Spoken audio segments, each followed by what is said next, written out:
Alright, so in this section we're going to look at some basic data manipulation and data wrangling. I'm going to start off with some base R examples, and then we're going to move into talking about the tidyverse with a specific focus on dplyr.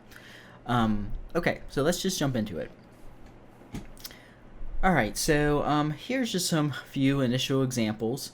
So one common task is to just simply perform mathematical operations on vectors of values or single values or values sorted in a matrix or whatnot. And R uses all the same like standard operating symbols that use in other coding languages or in math in general. So here we have addition, subtraction, division, exponentiation, and this is modulus. If you're not familiar with modulus, it's basically remainder after division by a number. So this would be the remainder after dividing by 2, right? So here I'm just creating a random set of values between 1 and 255. There's 14 values. They can be replicated or double sampled, and I'm just running some operations on them so we can see them.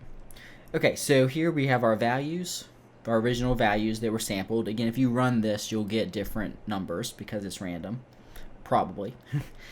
Here we added 3 to each one. Here we subtracted 2 from each one. Here we divided each by 4. Here we raised it to the third power. You can see that carried over multiple lines there. Well, that's multiple lines. And then these are raising it to the third power, and then this is remainder after dividing by 2. So if it's actually 0, that means it was a positive number, and if it was 1, it was an odd number. Or sorry, even number if it was 0, and odd if it was 1, right? So these are basic math operations, very similar to how you would do it like in Python. These are some examples of logical operators. So here so logical operators are always going to return back a Boolean. So if it's true, it returns Boolean true. If it's false, it returns Boolean false. And note that those are different than just traditional like true false as a string or text. They mean like logically true or false, right? So here we're creating a random sample of values, and then we test whether each value is greater than 50. If it is, it'll return true. If it's not, it'll return false. Here we're testing whether it's equal to 42. Note here you use a double equals instead of a single equals because equals can be used instead of this symbol for variable assignment. So we can't use a single equals for a logical test, so use a double equals. So if it's equal to 42, it will return true. If it's any other value, it will return false. This is not equal to, so exclamation point and then equal to. So the equal sign, so that'll return true if it's not 42 and false if it is 42. And this is an example of a compound one, so we're testing whether the value is both greater than 101 but less than 211. So this is and then there's also, this would be or. So let's turn that into an and. Okay, and now if we run that, okay, so these are our values. So again, this first one was if it's greater than 50 is true. So 149 is greater than 50, true. 148, true. 58, true. 34, false. And then equal to 42, they all turned out false. So 42 wasn't selected. And then if we do not equal to 42, then they're all true, right? And these were true for values only between 101 and 211 and false for all the others.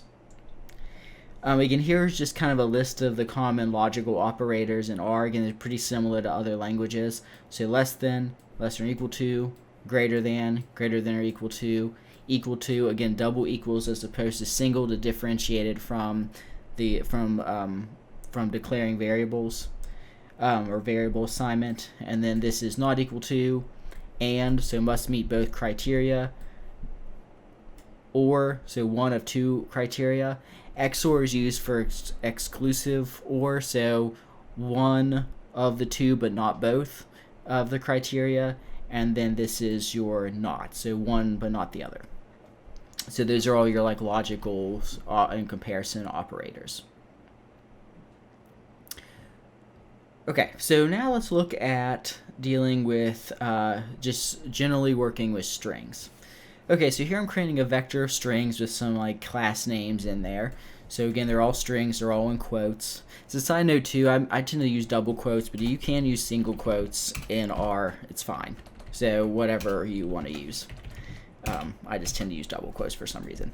Okay, so anyway, I'm creating a string, a vector of string values, and I'm storing it in with the name string 1. And this is just showing some examples of some functions that can be applied to string. So here I'm just converting it to uppercase. Here I'm converting them into lowercase, and here I'm adding topic to the front of each of the strings and making sure it has a space as a separator. So there we go. So all uppercase, all lowercase, topic added to the front. Note if I change this with something else like dash, or we could do like dash dash, I don't know, then it'll use that as the separator as opposed to a space. So that's what that argument is for, right? So these are some common operators on strings, converting to uppercase, converting to lowercase, and then like doing some concatenation and returning that into a vector or whatever. Okay, this is an example of some file path related stuff. So again, I don't have this folder on my machine, so I can't like run this, but I'm just gonna talk you through it. So here again, I'm setting a working directory, so I don't have to set the path. And then here I'm listing all of the files in that path, and then that prints out the list. And then you could also just collect file or list files that meet a certain criteria. So this is basically all the files that end in .tiff, basically, and that would print that. And here I'm creating a new list where I'm concatenating the file path onto each of the returned files. And then this argument here that comes out of this tools library, you can use this to pull out like the name of the file from a full file path. So the point is that these types of functions that are working on strings specifically for working with the names of files on your disk can be very useful if you want to list files, read in files like in a loop or something. So this is one of the great things about coding. These types of operations can be really, really simple and efficient as opposed to having to like do the same thing manually over and over again.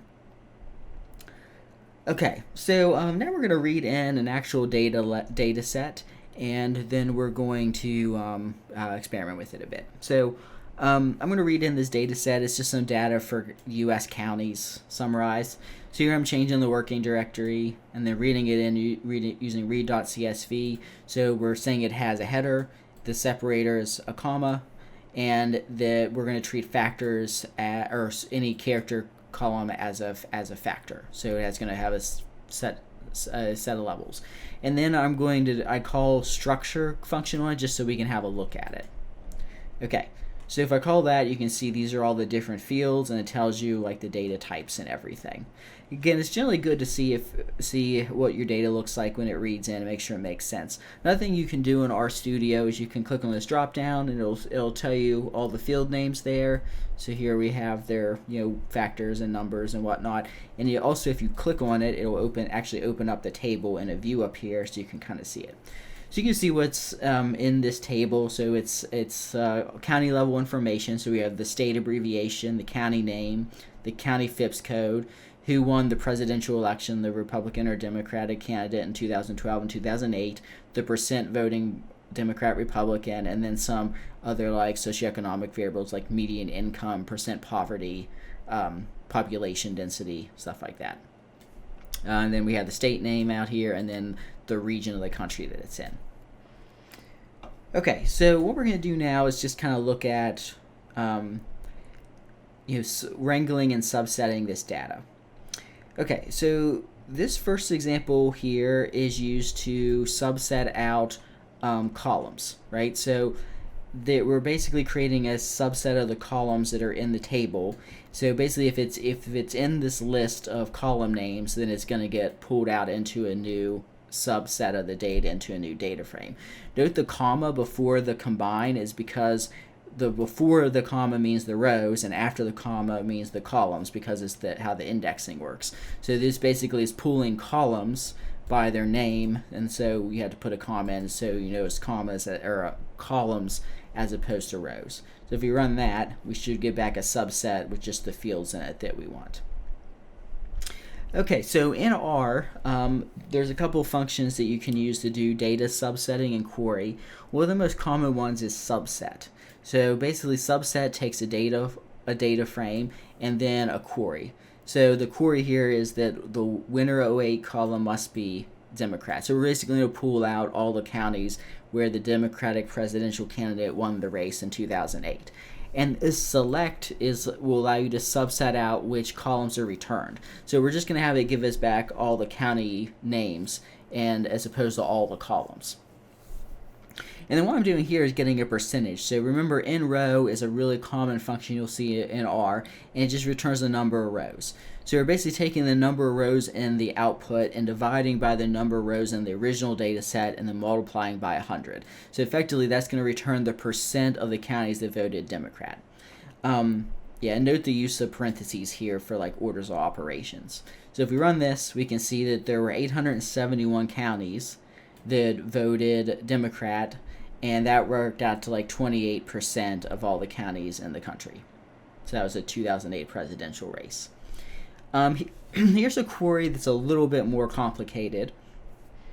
So here we have multiple conditions. So we're basically saying if the winner in 08 was Democrat and also the winner in 2012 was Democrat, and then again we're just returning the county name. And then again we just do the same thing here to get a percentage. We're just swapping out with the new result. So that worked out to 669 counties where the Democrat won in both 08 and 2012, and that works out to 21.5%, a little less than just winning in 08, which makes sense since that's a little bit more specific of a query, right? Okay, here's another example of a query. So here we're taking the we're saying the winner had to be Democrat in 08, and the median income had to be more than $40,000, and again we're just pulling out the county. So we have two criteria that both have to be met. So again, if we run that, we can see that was 589 of the counties and roughly 18.9% of all the counties. Okay, so here's one that's maybe a little more complicated. So we basically were pulling out any county that's in California or Oregon, and the Democrat won in 08, and the percent poverty is greater than 12%. Note the use of parentheses here. So it's got to be one of these two plus both of these. So there's again, it's kind of like an orders of operations thing. You have to put in the parentheses so it understands the argument, right? Okay, so that works out, if we run that, to 31 counties, or only roughly 1% of all the counties in the country. Okay, so this shows you how you can drop columns from a data frame.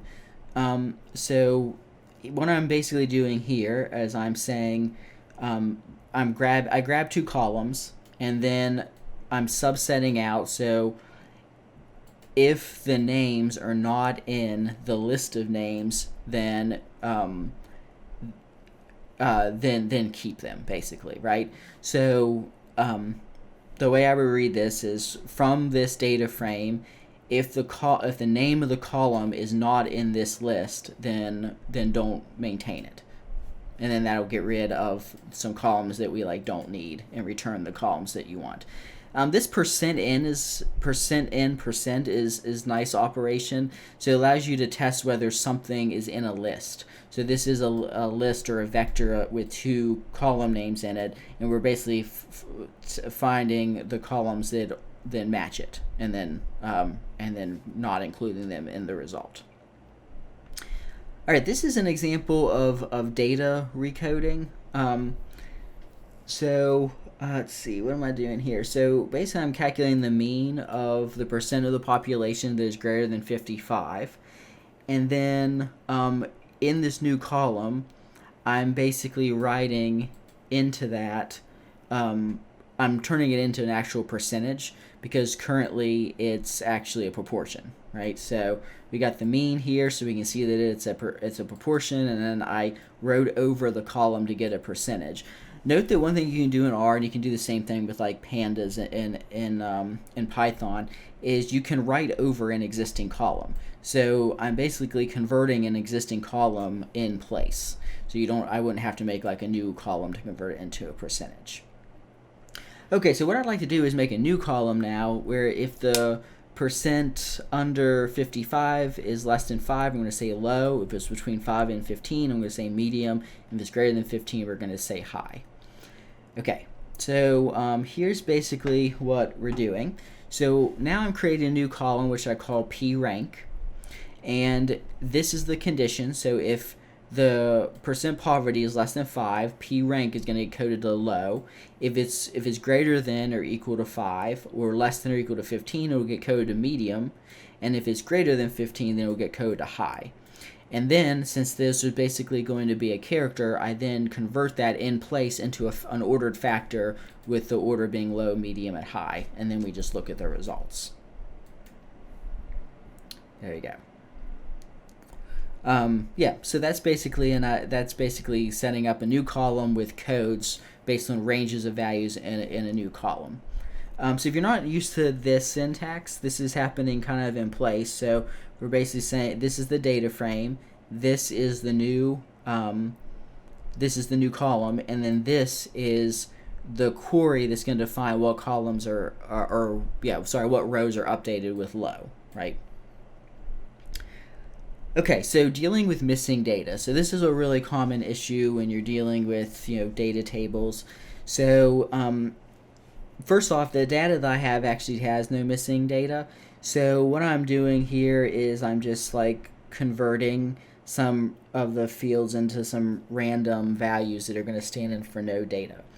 So basically in the percent poverty, I'm pulling out 157 random rows.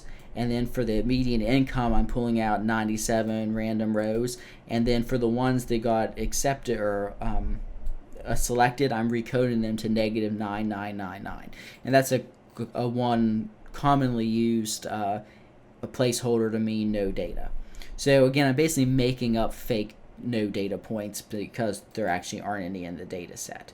Now in R, -9999 is not going to be recognized as no data, so we needed to recognize that value to mean null. So what I'm basically doing here is I'm doing a search and saying if the value in percent poverty is -999, recode it to NA.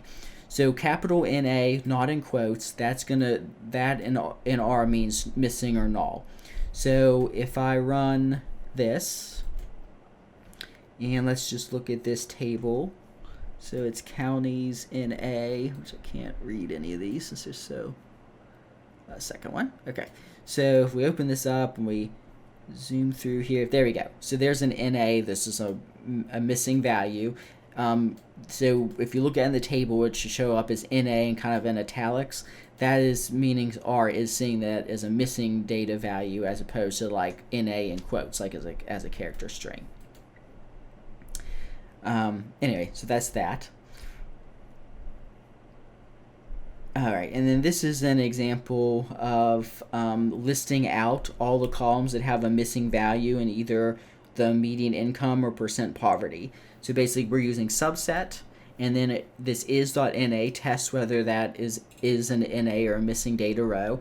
So if for that row the median income is missing, or the NA or the percent poverty is missing, or both, then it's going to list those out. So that's just going to give us a list of all, I guess this is in rows. So there were 248 rows in total that had one or two of those values missing in those columns. Another really useful function for dealing with this is complete dot cases. So if you want to just get rid of any row that has data missing, then you can run complete dot cases, and it'll just return back the rows that are complete or don't have any missing data in any column. So here's basically counties in A, and then I'm doing the complete dot cases of counties in A is the row. So it's just going to return all the rows again before the comma that don't have missing data, so it's just the complete ones. Note that sometimes whenever you do a certain calculation, it might fail if there are NA values, like for example calculating the mean or the standard deviation or something. So a lot of these functions, like the mean function, they're going to have an argument that is NA dot remove, and if you set that equal to true, then the NA's values will be ignored in the calculation and not impacted. And in this example, I'm showing how I'm selecting all of the percent poverties that are NA, and then I'm just replacing it with the mean percent poverty. So that's like a very simple way to fill missing data. The assumption is that you can just use the mean to fill data gaps, which is in this case probably not really true. It's just a simple example. And obviously there's more complicated ways to fill data gaps.